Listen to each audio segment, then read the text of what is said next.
Hey, welcome everybody to expected value for the appendices chapter.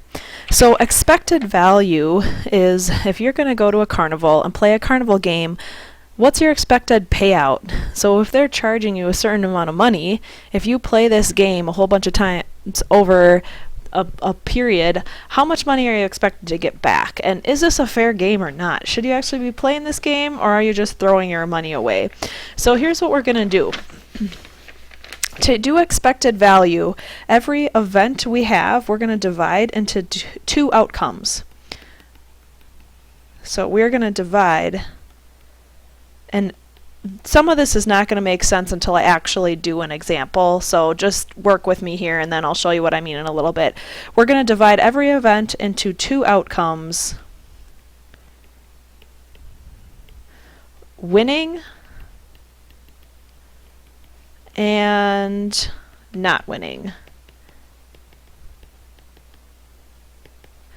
Or you can have a list of outcomes. So there's two different things we'll do. Alright, I'm going to use some notation, and x sub 1 is going to represent my payoff amount, and I could have different than x sub 1. It could be x sub 2, it could be x sub 3, and so on. Okay, so here's how we find expected value. Expected value is going to be abbreviated as EV.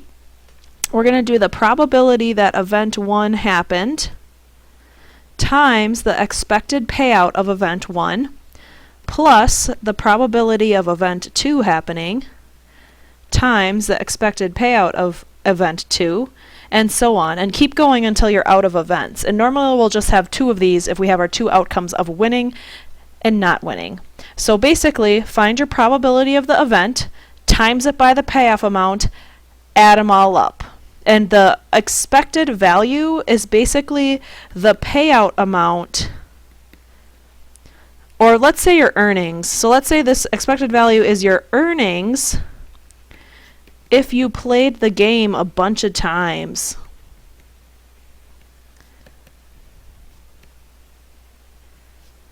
And I'm saying a lot in order to make it even out usually.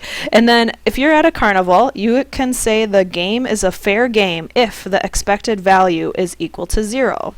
Alright, so here's our first example. Let's say that we're gambling with some dice. We are betting on getting a 5. And you know what? I'm going to say it's a single die, actually. One die. So I'm going to bet on getting a 5. You're going to pay $1 to play the game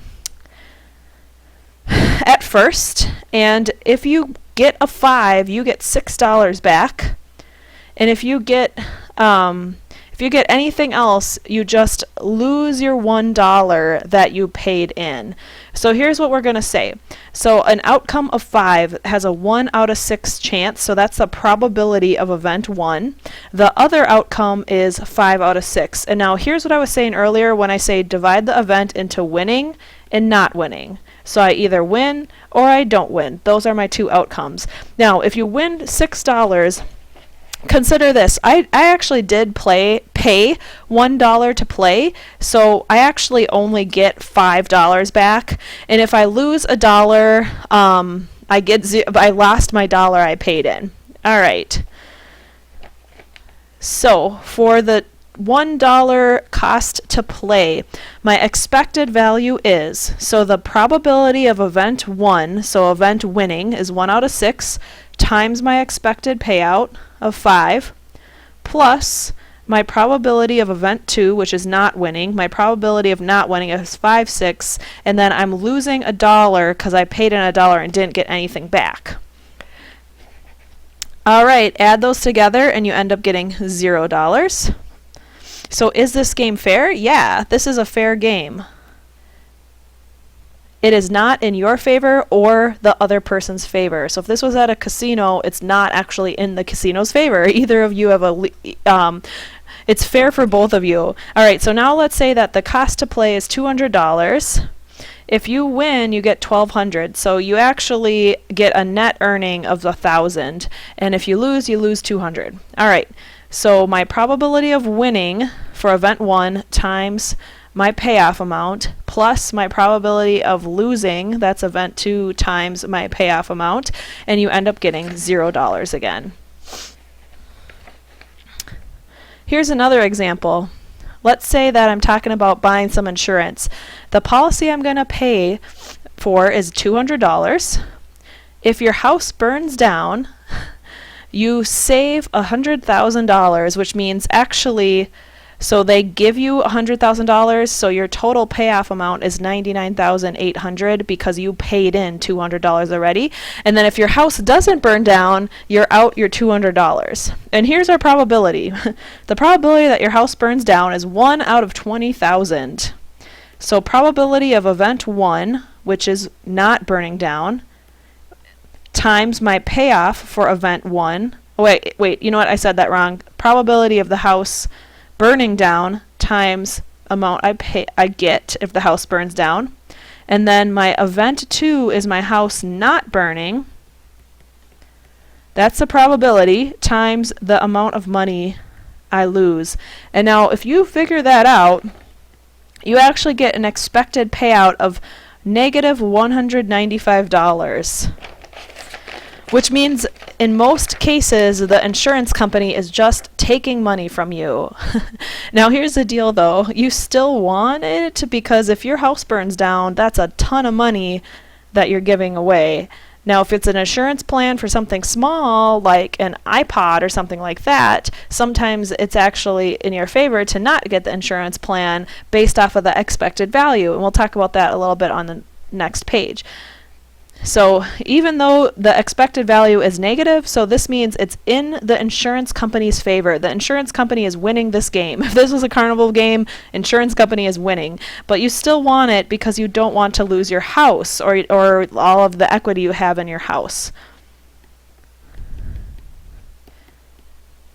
I'm just going to do 2 more problems on this worksheet.